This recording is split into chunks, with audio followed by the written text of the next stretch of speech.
Hey folks, it's Fernando doing another video for the Modern Survivalist. In this video I'm going to be covering some of the replies from the previous video about relocating to Chile. There has been some great comments that I want to go through, and also commenting a little bit about Ireland and Spain. I did a longer video which went like for 30 minutes. I think it was good, but maybe too long for some people. So this is going to be a quicker, shorter version of it. If you like what you're hearing and want to hear the longer version one, you will find it in the previous video. Okay, so let's get to it. Some of the comments of the relocating to Chile. By the way, guys, there was a guy kind of rude that was from Chile. Any comment that is disrespectful or insulting in any way, I don't waste my time, I just erase it. So I want to say that. There's also the thing about whenever you look at a country objectively and many times criticize the negative aspects that it has going for it, people take it kind of personally. So, you know, I may be too successful at being objective. Even with my own country, I look at it very objectively and see the advantages and disadvantages that it has.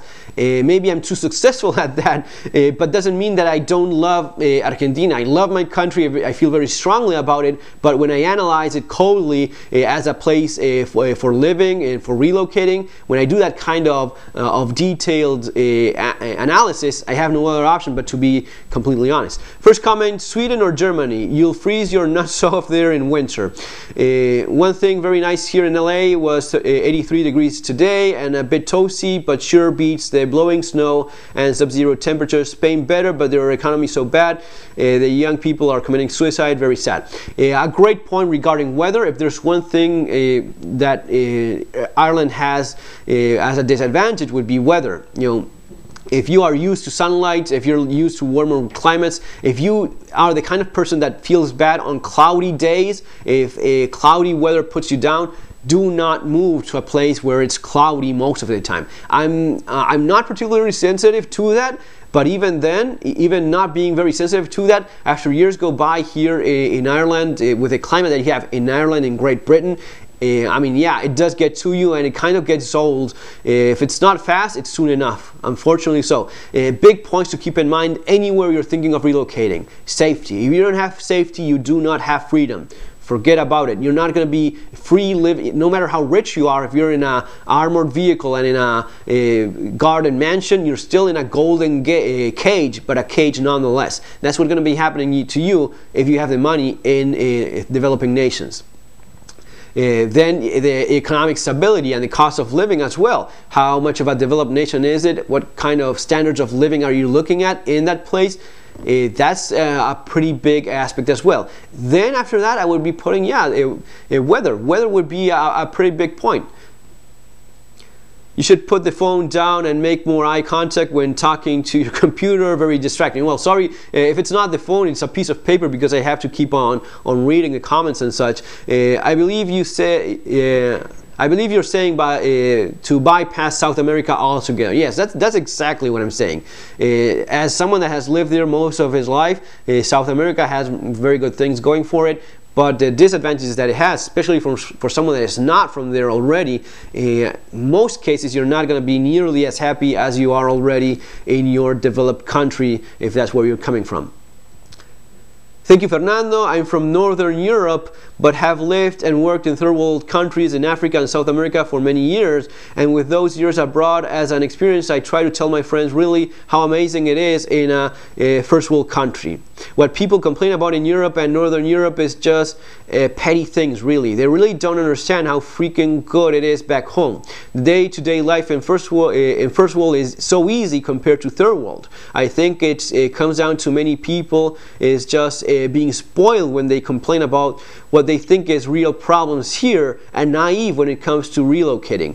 What they think is a big problem here is just a normal thing over there. Yeah, an everyday life thing in third world countries is what people complain about in first world ones.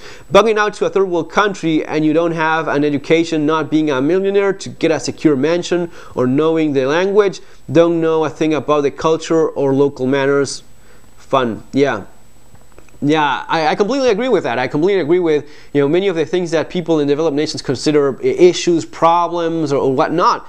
they're not really problems in South America or in third world countries. They're just normal parts of life. And the real problems that people have in third world countries, those would drive people from developed nations nuts very fast. And many of the things that I addressed in my previous video regarding relocating to Chile, I saw it being said by expats in Chile. I actually saw several videos of expats in Chile, and the negative things they were saying were exactly the same ones I already told you guys. Just don't go for what I'm saying. Look it up yourself in YouTube. The negative things folks find in Chile. Waiting in queues and lines for absolutely everything. Fees and payments for ridiculous things. Having to pay a fee for a fine that you got, an extra fine. A fee on the fine. That's sort of ridiculous things that drive people nuts. Bank times in Chile closing at 2 p.m. or whatnot. The government institutions being a complete bureaucratic mess. Anything that's state manages very unreliable and such.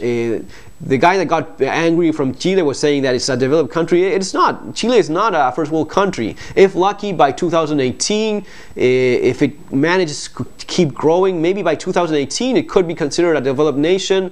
Even then, you have to give it another 20 years so as to have a real generation, an entire generation brought up in a first world country, so as to say, yeah, well, now we are stable enough to look forward as a first world country. So the way I see it, even if in 2018 it reaches the GDP necessary, you're still looking at a generation that has to be brought up so as to have the same stability that you have in real developed countries. All right, Chile may be maybe the better off country in Latin America. It is not a first world country by any means. Hungary is a very nice country, and Northern Europe with very affordable property. Yeah. Half the third world problems. Yes, absolutely. Okay, I will say in Ohio, yes, you're probably better off. My wife is from Chile, been there and I love it, have thought about moving there. Well, talk with your wife. She probably left Chile for many of the reasons I'm explaining here, and probably that's why she's still not in Chile, and that's why both of you are not in Chile. Guys, if you love Chile or you love Thailand or you love Brazil or Argentina or Panama or wherever, and you just have to move there and live there, by all means do so. Now, understand what you're going to be facing, and the more honest you are, the better prepared you're going to be for life in whatever destination you choose. Okay? What do you think of all Central Americans pouring into United States in regards to future stability? Well, that's a great point. If Central America and South America are so great, why are so many folks from those places moving to the United States? Many times doing so illegally with everything that brings about it. It's not pleasant to be illegal anywhere. If people could have the choice of doing things the right way legally, when you would have all the rights that any other citizen does, they would do it that way. If you had a legal channel to do things, it's always preferable. And if you may be thinking no right now, you're wrong. Why? Because I am someone that's living in another country, and I can tell you without a doubt that I much rather be legally in a country than being illegally in a country. And if you're thinking that I'm mistaken, do the following. Try moving to some other country legally for a few years, and then try moving to some other country illegally for a few years. And then you will have a formed opinion regarding which one is nicer to live under, all right? Bring a wad of cash, bring a wad of bribe cash, you should be okay. Yeah, no, yeah, that's the stuff you see on Hollywood TV and bullshit like that. You don't want to be living like that, okay? And those that are naive enough to think that's a good way to go about things, you're going to be unpleasantly surprised by how not nice prisons in South America end up being. So what are your thoughts on Spain? You mentioned it here, but you choose Ireland. So curious on your thoughts on Spain. And how are things in Ireland? Thanks as always. Yeah, well, thanks. Happy you like my videos. Ireland's situation right now is still a great place to live. Ireland is in general, it's very stable, very safe. the quality of life in general is very good. That's still the same. The only thing, as I mentioned before, the weather, the climate eventually does get to you.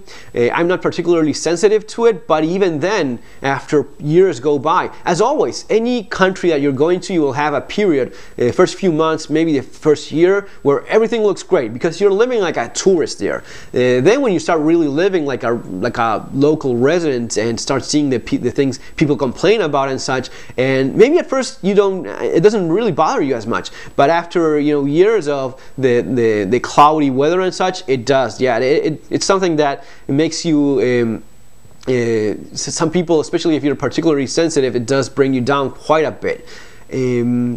So yeah, and Spain has that. Spain has the awesome, nice weather, very warm. Now, I know perfectly well because I've lived in very warm places in Argentina. Summers, spring and summer, you're boiling. So I know that when you're living there in those climates, you're going to be complaining about how hot it is in summer. And that's something that people sometimes mention. It's Spain being too warm for them. So there's always going to be something to complain about, and there's no perfect place, all right? There's always something that could upset you or bring down your opinion of a place. So in general, Ireland, I think it's a fantastic, especially for kids, fantastic quality of life. Education, kids are very well mannered, very well educated. I think it's one of the best places for bringing up kids. Maybe one of the best places in the world. I still think so. Very little doubt about that. So yeah, on the other hand, Spain has it has the nice weather. It's still it's a developed nation. It's a first world country in spite of the economic problem. The stability that it has in spite of it, you have to go there, see it for yourself. But in spite of the financial crisis, it's still a very safe, stable country. That's what really makes a first world country, not just having a nicer GDP for a couple of years. The kind of stability that Spain has is what makes it a first world country in spite of the economic problems. So you have great weather, you have stability. It's very cheap to live there. Negative aspect would be obviously the economy. If you're gonna be going there looking for a job, lots of unemployment, the reason why lots of people from Spain are actually living. Now, one of the things, problems that you may not be hearing a lot about is that Spain, in spite of Spain being Spain, not a lot of people actually speak Spanish in Spain. Surprising for many Americans, yes, but in Spain, you have to be very careful. Most places that people end up going to, they don't speak Spanish. They speak Catalan, they speak Gallego, Vasco, all these different dialects and whatnot. And it's not actual Spanish, and you're putting a huge language handicap to a kid being brought up in one of these places by not speaking Spanish. I think that in Western societies, you either have to speak Spanish or English, either one of those, or the two of them if possible, or both of them if possible. But not speaking either one and speaking a language that's only spoken in a town or in a large city, that's insane. At least to me, it does not make any sense. All right.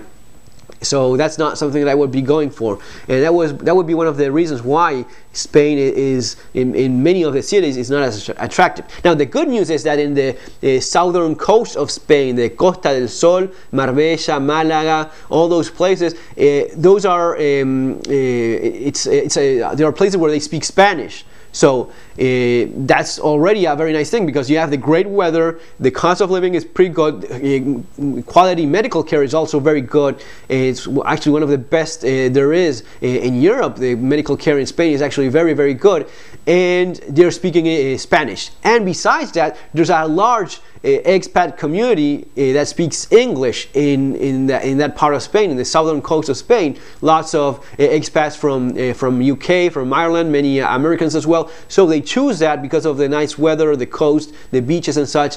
And you have English, Spanish-speaking locals, and you have a large expat community speaking English.